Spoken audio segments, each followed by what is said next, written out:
नमस्कार, बिहार मिथिला न्यूज़ में आपका स्वागत है। मैं हूं मनोज। बिहार का सबसे बड़ा महासंग्राम, और हम बता दें कि आपको गंभीरता से सोचनी चाहिए कि आपके देश और राज्य में क्या हो रहा है।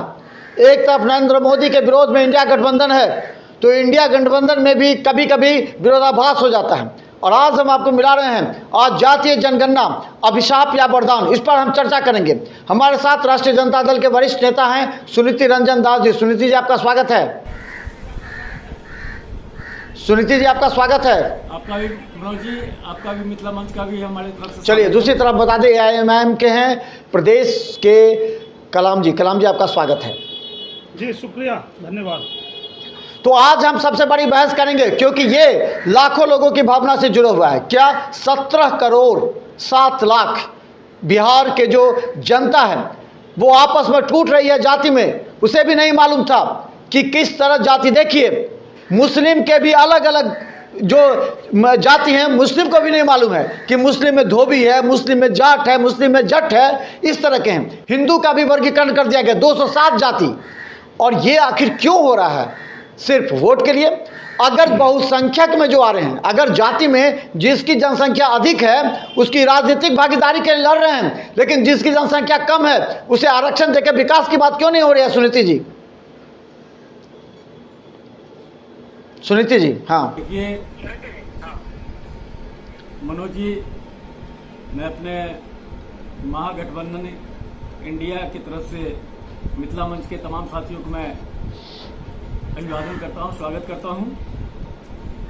ये जातीय जनगणना जो बिहार में हुआ है, ये बहुत बड़ी सराहनीय काम हुआ है। बड़ी मुश्किल के साथ, बड़ी कठिनाई को झेलते हुए बिहार सरकार ने जनगणना का काम पूरा किया और प्रकाशित करने का काम किया। क्योंकि आपको पता है कि 93 साल पहले उस समय ब्रिटिश राज हुआ करता था, अंग्रेजी हुकूमत में जनगणना काम किया गया था। उस जनगणने के आधार पर 30 जातियों को अछूत जाति में रखा गया, मुस्लिम जाति को रखा गया, सिख ईसाई को रखा गया, हिंदू में भी अपर कास्ट, फॉरवर्ड, बैकवर्ड, ये सारा चीज बना करके रखा गया। आज जो जातीय जनगणना हुई है, उस जातीय जनगणना से हम लोग ये जान रहे हैं कि जिस जात में वंचित समाज के लोग हैं, उस वंचित समाज के विकास के लिए इस जातीय जनगणना में काम किया जाएगा। क्योंकि जितना भी अपर कास्ट है, अपर कास्ट में भी गरीबी है, मुसलमान में भी गरीबी है, ब्राह्मण राजपूत भूमिहार में भी गरीबी है, कास्ट में भी गरीबी है, सब एक समान नहीं है। दलित में भी गरीबी है, अति पिछड़ी जाति में भी गरीबी है, और पिछड़ी जाति में भी गरीबी है। तो वैसे गरीब लोग जो अपने मौलिक अधिकार से वंचित रहा है, वैसे लोगों की जनगणना करा के उसकी सूची सामने लाई गई है। और सामने जब आ गई है तो बिहार सरकार इसके विकास के लिए काम करेंगे। चलिए ठीक है। आज बिहार में चलिए एक मिनट बात कर लेते हैं। पहले एक मिनट आप अपना रख लीजिए, उसके बाद सुनीति जी, उसके बाद करेंगे। अभी कलाम जी बोलेंगे। सुनीति जी, पहले एक मिनट अपना विचार रखिए इस मुद्दे पर। एक मिनट विचार रखिए, उसके बाद सब आदमी डिबेट करेंगे। अब कलाम जी बात करेंगे, आखिर ये जाति जनगणना वरदान है या अभिशाप है? कलाम जी। देखिए, सबसे पहले पूरे मिथिलांचल वासियों को और बिहार वासियों को MIM पार्टी की ओर से और मैं अपनी ओर से चंदन वंदन और अभिनंदन करता हूँ, इस्तकबाल करता हूँ, आदाब करता हूँ, सलाम करता हूँ। मैं पूछना चाहता हूँ बिहार सरकार से कि हमारे बड़े भाई सुनीति रंजन दास जी बोले कि जनगणना से जो है गरीबी मिट जाएगा और सभी जाति के लोग गरीब हैं, ब्राह्मण भी है, भूमिहार भी है, राजपूत भी है, मुसलमान भी है और दलित भी है। तो जनगणना का मकसद है कि गिनती करना। तो बिहार में जनगणना से काम नहीं चलना है, काम चलना है आर्थिक जनगणना से कि कौन लोग कितना गरीब है, कितना अमीर है। उसी के हिसाब से जो है सरकार के द्वारा फैसिलिटी मिलना चाहिए। तो जनगणना का हम लोग भी स्वागत करते हैं, कहीं कोई दिक्कत की बात नहीं है। इनके ही पार्टी के राष्ट्रीय अध्यक्ष और पूर्व मुख्यमंत्री श्री लालू प्रसाद यादव जी 1990 में बोले थे कि जिसकी जितनी भागीदारी उसकी उतनी हिस्सेदारी। वो तो अभी भी बोल रहे हैं। आज बिहार में मुसलमान एक नंबर पे है 18%, हम पहले भी बोल चुके हैं, पहले भी बोले हैं, और दूसरे नंबर पे दलित है। तो जिसकी जितनी भागीदारी उसकी उतनी हिस्सेदारी। तो अब बिहार में मुसलमान चीफ मिनिस्टर हो और दलित जो है डिप्टी सीएम हो या दलित चीफ मिनिस्टर हो, ये MIM पार्टी का भी मांग है और हमारा भी मांग है और पूरे आवाम का भी मांग है। हाँ चल, अब आप सुन लिए। अब सवाल का कहना है कि इनका 18% है, और हम प्रतिशत के बता दें कि जो अत्यंत पिछड़ा है वो 36% है, और जो OBC है वो 27% है, 14% यादव है, 18% मुस्लिम है, ब्राह्मण ठाकुर 3% हैं। इसके अलावा बता दें जो अनारक्षित है वो 15% है। तो सवाल ये है कि इनका कहना भी सही है। पहले भी हुआ था कि अब्दुल बारी सिद्दीकी को बना दीजिए चीफ मिनिस्टर उस समय, लेकिन नहीं बनाया गया। बाद में बात भी जो, तो क्यों नहीं दलित या फिर अत्यंत ये क्या कहते हैं मुस्लिम से बनाया जाए? इस बार का कोई एजेंडा रखेगी नीतीश सरकार? सुनीति जी।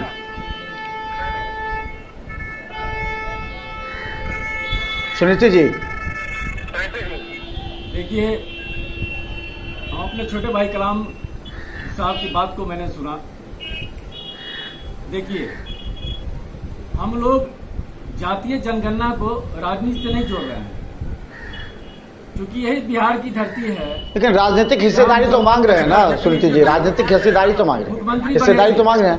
मुख्यमंत्री बने थे कपूर साहब जी। हम लोग, ऐसी बात नहीं है, जिसकी ज्यादा आबादी है उसकी भागीदारी होनी चाहिए।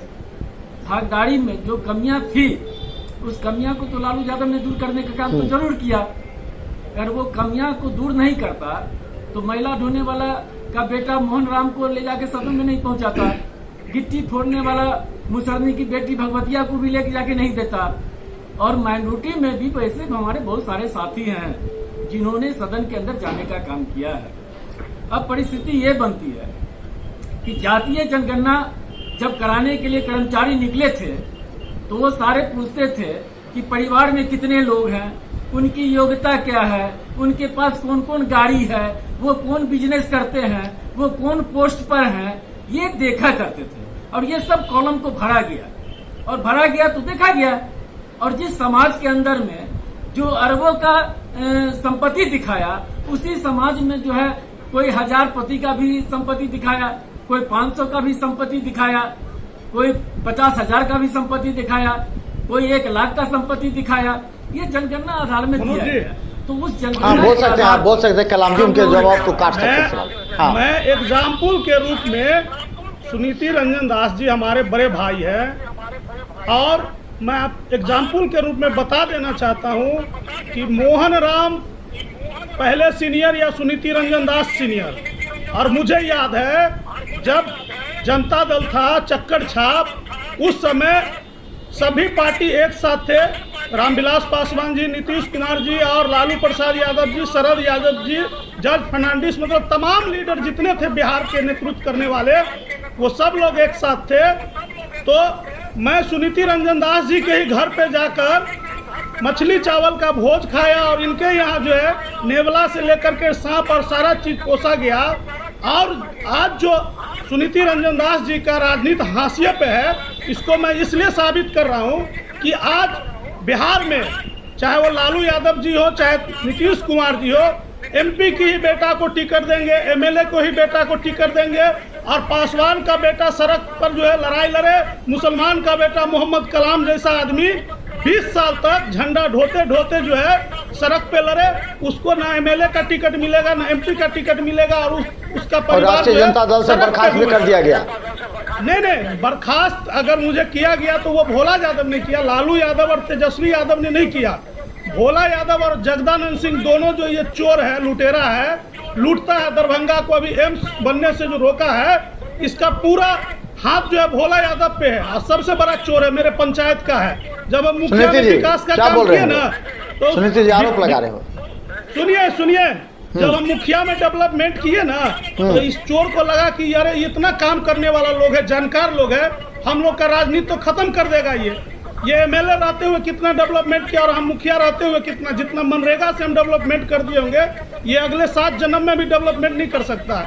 आज भी मैं तेजस्वी यादव जी अच्छे लीडर है, लालू जी अच्छे लीडर है, लेकिन हमारा पार्टी अलग हो सकता है। ये बता दीजिए ना कलाम जी एक बात बताइए, क्या आपको मालूम है कि मुस्लिम में जट होता है? क्या मालूम है मुस्लिम में भी धोबी होता है? ये मुस्लिम का 8-10 मेरे हाथ में है, हिंदू का भी 207 टोटल है। कौन जानता था हिंदू में इतना वर्गीकरण है? ये क्या जरूरत पड़ गई हिंदू को इतना बांटने की, मुस्लिम को इतना बांटने की? मुस्लिम में भी बहुत लोग नहीं जान रहे कि हमारे में ये जाति होता है। ये क्या हो रहा है? मनोज जी, आज पूरे हिंदुस्तान का मुसलमान अपने क़यादत को समझ गया है। सभी लोग बैरिस्टर असदुद्दीन ओवैसी साहब के कदम में कदम मिलाकर चलेंगे।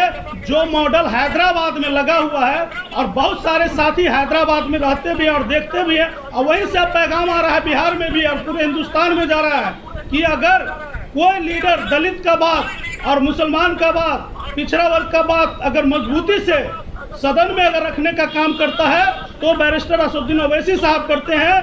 तो इसलिए अब वो सुनीति जी, लेकिन ओवैसी साहब को तो कोई मान्यता नहीं दे रहा है कोई पार्टी, ना इंडिया दे रही है ना एनडीए दे रही है।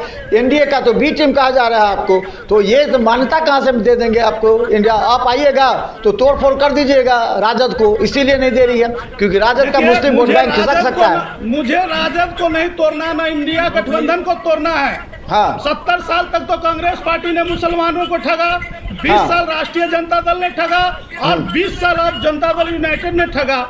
आप बताइए, मुसलमानों का राजनीति किसी लीडर का आप नाम लीजिए पूरे बिहार में, मैं उन सभी लीडर को जानता हूं और वो सभी लीडर मुझे जानते हैं। कौन लोग का राजनीति जो है चमकता हुआ सितारा मुसलमानों का, कौन सा ऐसा डेवलपमेंट का काम हो रहा है बिहार में? बिहार में मुसलमानों की आबादी कितना है? 18%। और मुसलमानों के लिए पैकेज कितना मिलता है? सुनीति जी देखिए क्या कह रहे हैं, आपको कह रहे हैं कि बिहार सरकार ने, हैदराबाद में मुसलमानों की उनका सवाल है क्या बिहार में उप मुख्यमंत्री या मुख्यमंत्री मुस्लिम बनेगा? वो पूछ रहे हैं, सवाल पूछ रहे हैं। सुनीति जी, हाँ, आज दलित भाइयों का हाथ बद से कलाम जी सुन लीजिए, नीतीश कुमार जी है जो दलित को, पासवान को अलग कर दिया, राम को अलग कर दिया, मूसर को अलग कर दिया, दलित को महादलित बना दिया। सब लोग 22-23 जाति एक साथ बैठ करके रहते थे और सारा एक जगह वोट करने का काम करते थे। दलित लालू प्रसाद यादव जी को मुख्यमंत्री बना दिया, दलित और मुसलमान करके। आप सुनीति जी को सुनिए, कलाम जी सेकंड राउंड आपसे बात करेंगे। कलाम जी सुन लीजिए, तो आप बस 2 आदमी हैं, तो फिर बात क्यों? मुख्यमंत्री एकदम समझ गए। जब सुनिए सुनीति जी को जवाब, सुनीति जी का भी जवाब सुन लीजिए ना, कलाम जी सुनीति जी का जवाब सुन लीजिए। हाँ, 2 आदमी हैं, आराम से हो डिबेट। मनोज जी, हमने कलाम जी की बात को बड़ी गंभीरता से सुना, क्योंकि हमारा डिबेट चल रहा है जातीय जनगणना पे, और कलाम जी अपने ट्रैक से हट के बोलने लगे, अपना दर्द झलक गया। कलाम जी का दर्द झलकने लगा है। जो दर्द था, दिल का वो जो दर्द झलका था कलाम जी का, उसको इन्होंने ब्याह किया। मैं स्वागत नहीं भाईजान, आपने कहा कि जनगणना होने से जो है, जनगणना होने पे सुनिए कलाम जी, सुनिए कलाम जी, सुन लीजिए ना, कलाम जी सुन लीजिए। हाँ, क्योंकि राजनीति है, राजनीति में कल कोई क्या ठीक नहीं होगा किसी ने नहीं देखा है। पहले की राजनीति और अब की राजनीति में आकाश पाताल की अंतर हो गई है। सबसे बड़ी बात है कि सामाजिक न्याय का जो धारा है और सामाजिक न्याय की धारा को लड़ने वाले जो लोग हैं, जो पार्टी है, आज उसका भी नाम चल रहा है और जो गुजर गए उसको भी लोग याद करते हैं। यही बिहार की धरती है जहां लोक जनशक्ति पार्टी के बड़े लीडर माननीय रामविलास पासवान ने बिहार में अकेला जब चुनाव लड़े थे तो उन्होंने कहा था कि अगर मेरी बहुमत हुई तो मुसलमान का बेटा बिहार का मुख्यमंत्री बनेगा।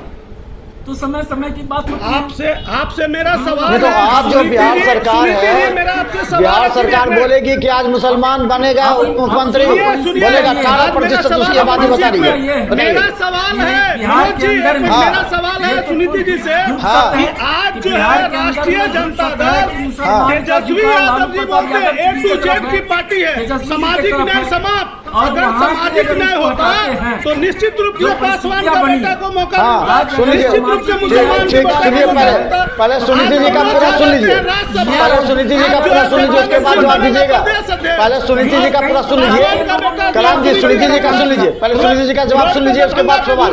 पहले एक सवाल, उसके सुनीति जी का सवाल, सुनीति जी का पहले जवाब सुनिए। जातीय जनगणना, कलाम साहब जातीय जनगणना के बारे में थोड़ा सा चिंतन कीजिए कि आप ये बताइए कि आप अगर दरभंगा में हैं तो रामनगर से लेकर दिल्ली मोड़ तक चले जाइए तो जिसकी आबादी कम है उसका बड़ा बड़ा हॉस्पिटल है, उसका बड़ा बड़ा बिजनेसमैन है, बड़ा बड़ा तेल कारखाना है, बड़ा बड़ा पेट्रोल पंप है, बड़ा बड़ा गैस एजेंसी है, सारा बिजनेस तो उसी के पास में है।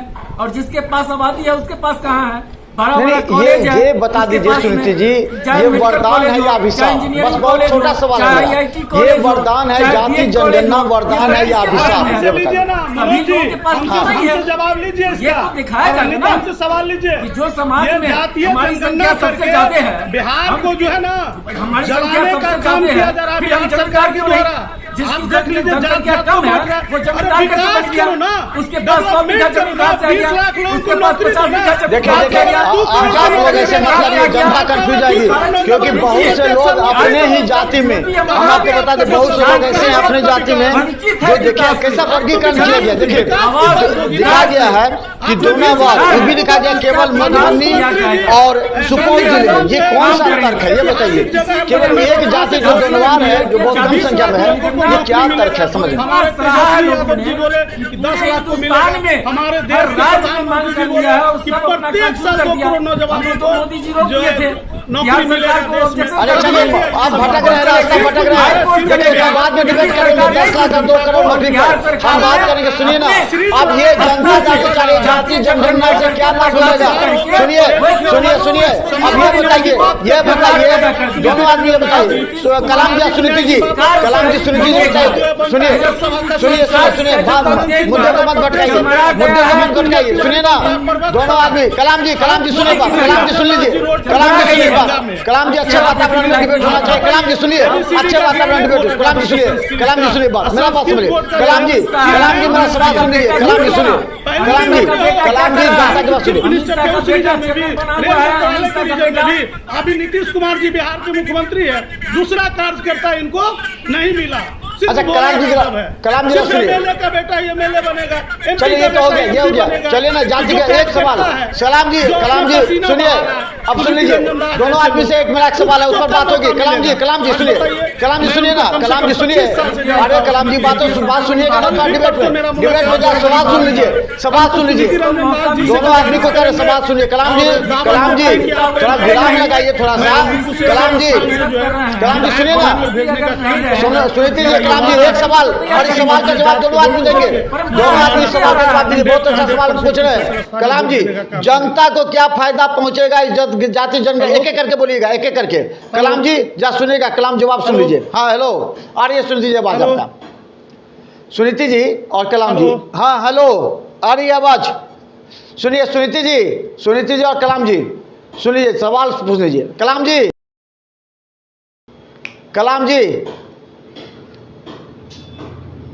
और सुनीति जी, लगातार हम बता दें कि जो डिबेट चल रहा है ये जाति जनगणना को लेकर के है, और जाति जनगणना पर क्या सबसे पहले हमें जनता को क्या फायदा पहुंचेगा, जनता को क्या फायदा पहुंचेगा ये सवाल है।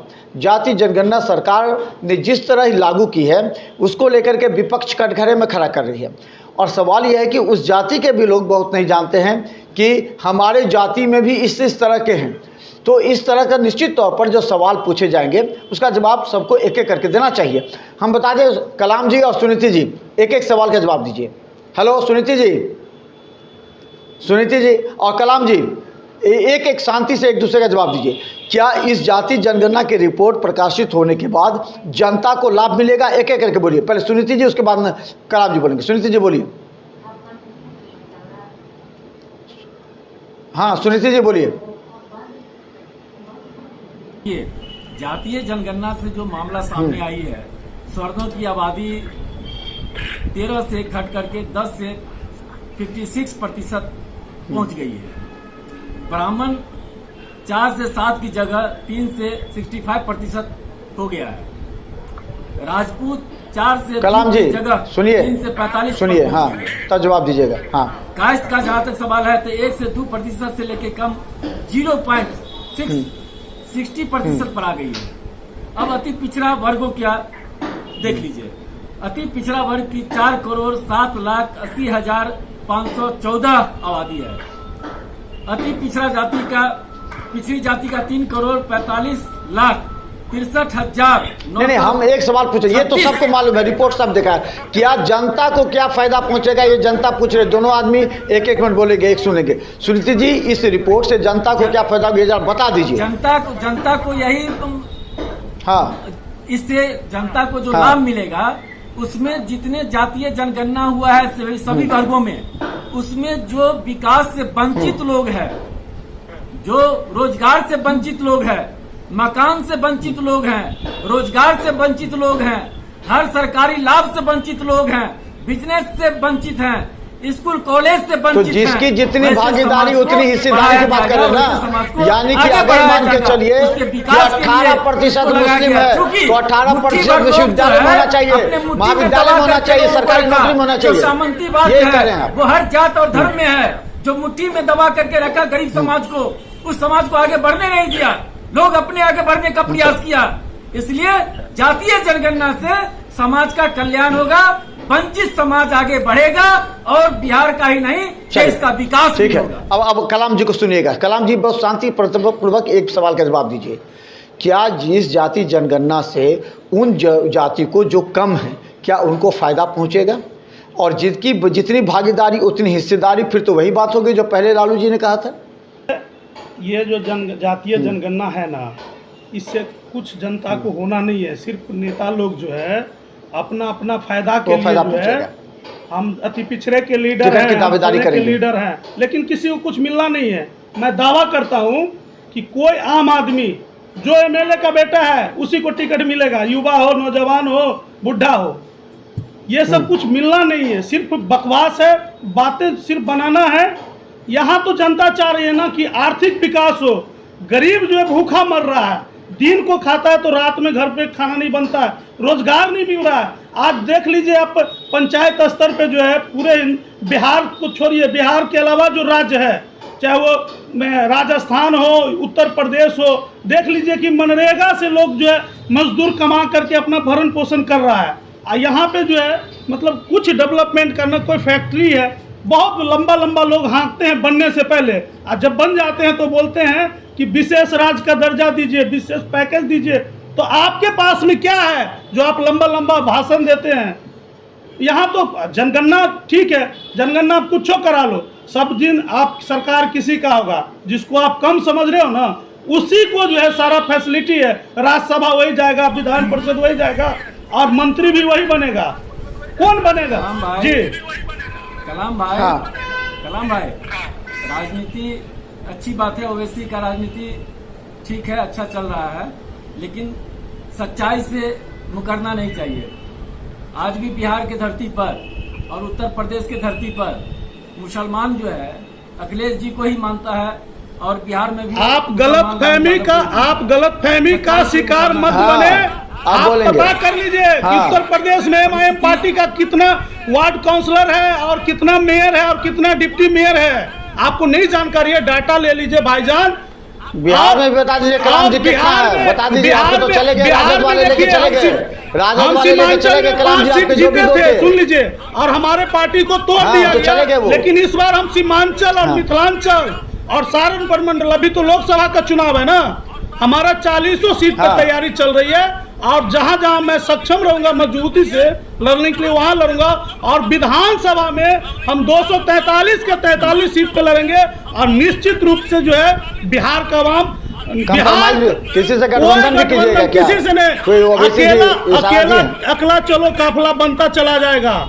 समझ गए ना? कोई जो पैदा लेता है वो 2 आदमी नहीं लेता, एक ही आदमी लेता है अपने माँ के कोख से। बैरिस्टर असदुद्दीन ओवैसी साहब वो शेर है, पूरे हिंदुस्तान को अकेला जवाब देता है। फिर कलाम क्या जी, फर्क और पड़ता दूसरी तो? तरफ राष्ट्रीय जनता दल के वरिष्ठ नेता हैं सुनीति रंजन दास जी, और बहुत अच्छा डिबेट है क्योंकि जनता को बहुत चीज जानने का मौका मिला है कि आखिर इस डिबेट से जनता के बीच जो मैसेज आ रहा है उसके गांव चौक चौराहों पर चर्चा करते हैं लोग कि आज इस मुद्दे पर देखते एक हैं लेकिन चर्चा 20 के बीच होती है कि आज AIMM के नेता ने ये बोला, राष्ट्रीय जनता दल के नेता ने ये बोला, उनको ये बोलना चाहिए। तो निश्चित तौर पर जातीय जनगणना का लाभ उन लोगों को मिलना चाहिए जो वंचित हैं। हम बता दें दलित में भी ऐसे लोग हैं जो करोड़पति हैं, जिनके पूर्वज किसी न किसी दल में थे, उनको सीट मिल रहा है, लेकिन दलित या मुस्लिम में भी गरीब को नहीं मिलता।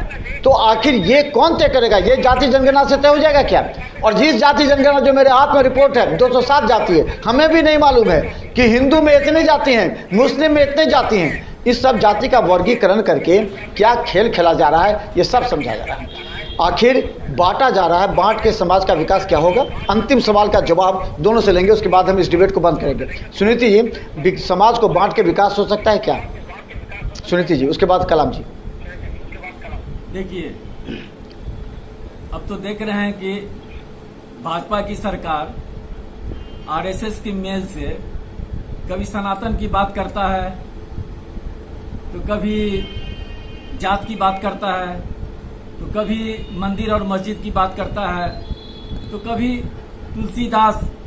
तो फिर मुस्लिम देश के प्रधानमंत्री भी आते हैं तो गले मिलते हैं, ये भी तो होता है ना। उस अब सवाल ये उठता है कि जब आप मनुस्मृति की बात करते हो, जब आप जो है सो भेदभाव की बात करते हो, तो उस समय हम लोगों को बुरा नहीं लगता है। मनुस्मृति ही ने पैदा किया था, जात धर्म कर्म गोत्र सब तो पैदा किया। ब्राह्मण क्षत्रिय वैश्य शूद्र किसने किया? मनुस्मृति ने किया। आपने अगला पिछला किसको बनाया? समाज का सबसे अंतिम वंचित समाज जो होता है गरीब, उसको आपने अछूत बनाने का काम किया। तो जो भी समाज है, चाहे ब्राह्मण हो, राजपूत हो, भूमियार हो, कायस्थ हो, चाहे शेख हो, पठान हो, सिख हो, ईसाई हो, उसमें जो गरीब लोग हैं वो वंचित समाज से ही आते हैं। इसलिए उन समाज के उत्थान के लिए देखिए सवाल ये था क्या ये जो गरीब वंचित भी हैं, चाहे दलित हो, मुस्लिम हो, हिंदू में भी हो, तो क्या लगता है कि उन लोगों को टिकट मिलेगा या फिर जो जिनके पुरखे हैं, ये कलाम जी ने उठाया, जिनके बाप दादा MLA MP रहे हैं उनको लाभ मिलता है सीधा, जो गरीब वंचित में भी हैं उनको नहीं मिलता है। जैसे सुनीति रंजन दास को नहीं मिलेगा, जैसे और भी कई नेता हैं जो लगातार संघर्ष कर रहे हैं। राजा पासवान है, देखिए कितना संघर्ष कर रहे हैं। कई ऐसे लोग हैं राजद में भी, चाहे अलग अलग जाते, उनको नहीं मिल रहा है। हमारे लिए जहाँ तक सवाल है, तो हमारा तो रिजर्वेशन डॉक्टर भीमराव अम्बेडकर जी ही दे दिए, उसकी बढ़ोतरी की बात करते हैं। आज आबादी है ना, जनसंख्या हमारी आई है ना, हम जनसंख्या के आधार पर पूरे दलित लोग जो है तो आंदोलन करेंगे, समाज में आगे जाएंगे और केंद्र सरकार से हम मांग करेंगे कि हमारा भी भागीदारी बढ़नी चाहिए, हमारा भी सीट बढ़नी चाहिए। रिजर्वेशन सर्वेक्षण करा करके सारा जगह को लोग अरबी पैरवी करके जो है तो अस्त व्यस्त करने का काम किया। आज वही ना बाबा साहब का संविधान है जिसको धीरे धीरे धीरे धीरे छोड़ने का काम कर रहा है। आज तो धन मानते हैं नीतीश कुमार जी को, जिन्होंने जातीय आंकड़ा ला करके सामने में खड़ा करके सबका होश उड़ा दिया है। आप कलाम जी को सुन लीजिए, अंतिम में कलाम जी को सुनिए। कलाम जी, आप बड़ा शालीनता से बोलते हैं, जरा बात समझाइए इंडिया गठबंधन को। देखिए, मैं आज भी अपने बात पे खड़ा हूँ और खड़ा रहूँगा। ये जनगणना वगैरह से कुछ होना नहीं है। फायदा जो है ये न किसी दलित को होना है, न किसी माइनॉरिटीज़ के लोगों को। इन्होंने बहुत अच्छा बात बोले कि बाबा भीमराव अंबेडकर ने हमारा अधिकार दे दिया, तो सभी लोग बाबा भीमराव अंबेडकर के बताए हुए रास्ते पे चले, ठीक है। जो वादा करते हैं नेता, चाहे वो कोई भी लीडर हो, तो जो आप बोलते हैं वो कीजिए। ये जनगणना से पेट भरेगा क्या? आज देखिए, आपको मैं बता देता हूँ कि अभी गांव घर में जो है आपको अनाज मिलता है गरीबों को, 10% गरीब को भी नहीं मिलता है। टोटल जो अमीर लोग हैं, मैं इसलिए ये जानता हूँ कि मैं मुखिया रहा हूँ, इसीलिए मैं ज़मीनी बात जानता हूँ। और सुनीति रंजन दास जी के भाई भी डीलर हैं, उनको भी मालूम होगा ये बात। अगर इस बात से वो मुकर जाए, आज जो अनाज जो गरीब के लिए हितैषी योजना है वो गरीबों को नहीं मिलता है, वो अमीर लोग को मिलता है, जो मास्टर है, जो नौकरी में है, मतलब वैसे लोग। हम लोगों का नाम था, हमारे माँ के नाम से था, मैं इमीडिएटली नाम को कटवाया। मैं बोला नहीं, जो हमसे ज़्यादा गरीब है उनको लेने दीजिए ये चीज़, जब से मुझे होश हुआ। तो ये सब चीज जब तक नहीं हटेगा, ये फालतू जनगणना कर देना, ये करना वो करना, हम ये बना देंगे, हम आज देखिए ना विकास कहाँ पे हो रहा है। मिथिलांचल का लोग नीतीश कुमार जी को वोट नहीं दे रहे हैं, सिर्फ पटना का लोग दे रहे हैं, नालंदा का लोग दे रहे हैं। और लालू जी को सिर्फ गोपालगंज का लोग दे रहे हैं। लालू जी जो और ये पूरे बिहार में लालू जी को वोट आ रहा है, कैसे आप वर्गीकरण कर रहे हैं, समझ में नहीं आ रहा है। ओवर ब्रिज का जो किए थे शिलान्यास, आज वो ओवर ब्रिज नहीं बना। बेटा कहते हैं कि A to Z का पार्टी, अपने कहते हैं सामाजिक न्याय का पार्टी है। तो बताइए क्या होगा? ये इस सब से नहीं होगा। हैदराबाद मॉडल लागू करना तो चलिए, होगा। आप सभी का बहुत बहुत धन्यवाद इस डिबेट में शामिल होने के लिए। हम लगातार डिबेट करते रहेंगे क्योंकि जनता पर इसका व्यापक असर पड़ता है। और हम बता दें कि बिहार में दरभंगा ही ऐसा है, दरभंगा से नेताओं को बोलने का एक मंच हमने दिया है। बिहार के किसी भी प्लेटफॉर्म पर इस तरह का डिबेट नहीं होता है। और हम चाहते हैं कि जो भी डिबेट में आए, कुछ अध्ययन करके आए, कुछ डाटा लेकर के आए, ताकि जो गाँव से लेकर के शहर तक के चौक चौराहों पर चर्चा होती है, इससे निश्चित तौर पर जनता को उस पार्टी का इंटेंशन, इरादा, उस पार्टी का जो प्रिंसिपल है, आधार, वो पता लग जाए। तो आप सबों का बहुत बहुत धन्यवाद। हम अगले डिबेट में शामिल होंगे, लेकिन हम बता दें जाति जनगणना का क्या असर है, हम सड़क पर भी उतर कर जनता से पूछेंगे क्या इससे जनता को होगा फायदा या सिर्फ राजनीतिक दल के कुछ नेताओं को फायदा पहुंचाने का एक साजिश है। देखते रहिए बिहार मिथिला न्यूज। आप सबों को धन्यवाद कलाम जी, धन्यवाद सुनीति जी, शुक्रिया, धन्यवाद मनोज जी, धन्यवाद हमारे मिथिला मंच के चैनल के सभी श्रोताओं को।